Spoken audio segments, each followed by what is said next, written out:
India TV YouTube channel को subscribe करें और बेल आइकन दबाएं। मकान की अगर लोन की बात की जाए तो बिजली पानी बिल में छूट मिलेगी। 12 महीने तक फुल पेमेंट के साथ ही मैटरनिटी और पैटर्निटी लीव में भी छूट रहेगी। और अगर 2 से ज्यादा बच्चे होते हैं तो स्थानीय चुनाव लड़ने पर भी पाबंदी रहेगी। सरकारी योजनाओं का फायदा नहीं मिलेगा और 2 बच्चे रहते हैं तो 12 महीने तक की मैटरनिटी और पैटर्निटी लीव दी जाएगी। इसके अलावा और क्या क्या बातें इसमें डाली गई हैं वो भी आपको बताते हैं। यदि 2 बच्चे होते हैं तो क्या होगा और 2 से ज्यादा होते हैं तो क्या होगा। हम अगले ग्राफिक्स का इंतजार कर रहे हैं। जैसे ही वो सामने आता है तो आपके सामने एक और डिटेल जो है, हम 2 हमारे 1 सरकारी नौकरी में 4 एक्स्ट्रा इंक्रीमेंट, यानी अगर एक ही बच्चा है तो 4 इंक्रीमेंट। बच्चे को एडमिशन में भी तरजीह दी जाएगी। इसके अलावा ग्रेजुएशन तक बच्चे की शिक्षा भी फ्री, यानी आप समझिए कि स्कूल एजुकेशन फ्री। एक ही बेटी तो हायर एजुकेशन के लिए स्कॉलरशिप दी जाएगी। इकलौती बेटी को सरकारी नौकरी में भी तरजीह दी जाएगी। इसके अलावा अगर बात की जाए, अगर एक ही बच्चा है तो और क्या क्या फायदा होगा। ये सरकारी सुविधाएं हैं, आप ये ध्यान रखें। ये सुविधाएं इस जनसंख्या नियंत्रण नीति में ड्राफ्ट में शामिल किया गया है। यह नीति अभी तैयार नहीं हुई है, इससे कैबिनेट की मुहर नहीं लगी है। यह अभी एक ड्राफ्ट भर है और इसके बुलेट पॉइंट्स हम आपके सामने रख रहे हैं। यूपी की नई जनसंख्या नीति के मुताबिक अगर कानून तोड़ा तो सरकारी नौकरी से बर्खास्त हो सकते हैं। राज्य सरकार में नौकरी नहीं मिलेगी, सरकारी सुविधाएं नहीं मिलेगी। स्थानीय निकाय में चुनाव में आपका निर्वाचन रद्द हो जाएगा। स्थानीय चुनाव लड़ने पर पाबंदी लग जाएगी। राशन कार्ड में सदस्यों की अगर बात की जाए तो सदस्यों की संख्या भी निर्धारित की गई है। अगर घर में 2 से ज्यादा बच्चे हैं तो स्थानीय चुनाव लड़ने पर पाबंदी है। हमने आपको इस बारे में जानकारी दे दी है। 77 से ज्यादा फायदों से वंचित हो जाएंगे। अगर ये कानून तोड़ा जाता है तो फिर क्या होगा वो भी आपको हम बता रहे हैं। 77 से ज्यादा फायदों से वंचित हो जाएंगे।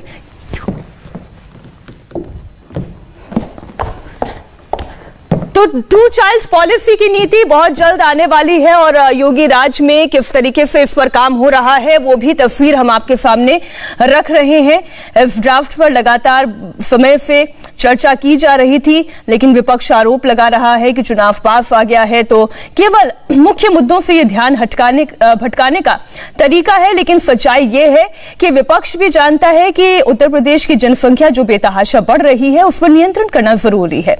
उत्तर प्रदेश की नई जनसंख्या नीति के मुताबिक अगर कानून तोड़ा तो क्या होगा वो हमने आपके सामने रख दिया है।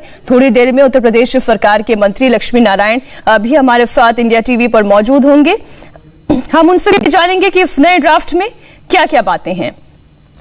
एक बार फिर आपको बता देते हैं कि इस ड्राफ्ट में क्या क्या शामिल किया गया है। अगर कानून तोड़ा तो सरकारी नौकरी से बर्खास्त किया जा सकता है। राज्य सरकार में नौकरी नहीं मिलेगी और सरकारी सुविधाएं भी नहीं मिलेगी। इसके अलावा स्थानीय निकाय का निर्वाचन रद्द हो जाएगा। स्थानीय चुनाव लड़ने पर पाबंदी लग जाएगी। राशन कार्ड 4 सदस्य तक ही मान्य होगा। 77 से ज्यादा फायदों के लिए वंचित हो जाएंगे। आप ये देखिए, ये जनसंख्या नियंत्रण नीति के ड्राफ्ट में ये बातें शामिल हैं। तो 19 जुलाई तक ये ड्राफ्ट जनता के बीच रहेगा। इस पर सुझाव मांगे जाएंगे। कई आपत्तियां हैं तो उन आपत्तियों को भी दर्ज किया जाएगा। जो चुनौतियां हैं उस पर भी चर्चा की जाएगी और उसके बाद इस पर अमल लाया जाएगा।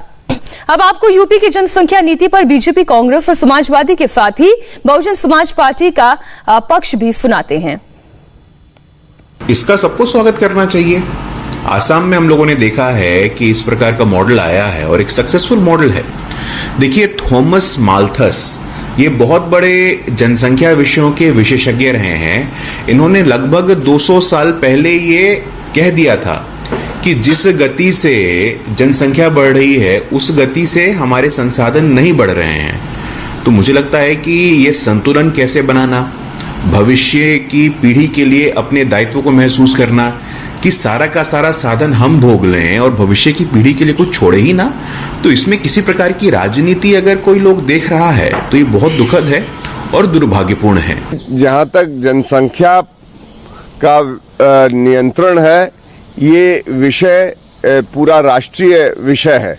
उत्तर प्रदेश में इस समय चुनाव होने जा रहे हैं और इस उत्तर प्रदेश के चुनाव में ये फिर से विभेद पैदा करना चाहते हैं। ये बिल चुनाव की संध्या बेला पर क्यों लाया जा रहा है, ये एक प्रश्न है। और दूसरा ये कि योगी जी पिछले 4.5 वर्षों से मुख्यमंत्री थे, उनको अगर बढ़ती हुई जनसंख्या की चिंता थी तो उस समय उन्होंने क्यों नहीं इस बात को उठाया। जो टाइमिंग है चुनाव में लाने के लिए, मुझे लगता है ये टाइमिंग खतरनाक है और ये टाइमिंग एक चुनावी सोची समझी राजनीति है। किसी तरीके से भारतीय राजनीति और उत्तर प्रदेश की राजनीति में ध्रुवीकरण किया जाए, किसी प्रकार से अल्पसंख्यक समुदाय और बहुतायत समाज के बीच में एक बड़ी खाई पैदा की जाए और भारतीय जनता पार्टी इस पे अपनी रोटियां सेके, यही भारतीय जनता पार्टी का उद्देश्य है। पहले मसौदा लाने से पहले सभी राजनीतिक दलों से विचार विमर्श करना चाहिए था, जो जनप्रतिनिधि हैं उनसे विचार विमर्श करना चाहिए था। ऐसे विषय के ऊपर जो एनजीओज हैं, उनसे जितने स्टेक होल्डर्स हैं, उनसे चर्चा अवश्य होनी चाहिए थी, वो उन्होंने नहीं की। और अब मैं तो ये समझता हूं कि उनका उद्देश्य केवल यही है कि एक अलग से नैरेटिव सेट किया जाए चुनाव से पहले। यूपी सरकार की जनसंख्या नीति पर सियासत तेज है। समाजवादी पार्टी के सांसद शफीकुर रहमान बर्क का कहना है कि बच्चे तो ऊपर वाले की मर्जी से होते हैं। वहीं विश्व हिंदू परिषद ने वन चाइल्ड पॉलिसी पर ऐतराज जताया है। ये कुदरत का निज़ाम है और इंसान को भी अल्लाह ताला ने सबको, सारे इंसानों को पैदा किया है। उनकी भी मौत और जिंदगी उसके इख्तियार में है, किसी के इख्तियार में नहीं है। तो इस पॉलिसी में ठीक है, उसके सुधार के लिए कि भाई गवर्नमेंट से उसका बोझ संभाला नहीं जा रहा, वो एक दूसरी बात है। लेकिन इसमें हमें कोई अपनी ज़ाती तौर पर कोई इसमें रुकावट डालने का कुदरती तौर पर कोई हक हासिल नहीं है। ये भी होगा कि एक बच्चे वाली बात को प्रोत्साहन मिलता जाएगा। नमस्ते, मैं हूं मीनाक्षी जोशी। वीडियो और खबरों से अपडेट रहने के लिए India TV YouTube channel subscribe करें, बेल आइकन दबाना ना भूलें। जुड़े रहें इंडिया टीवी के साथ।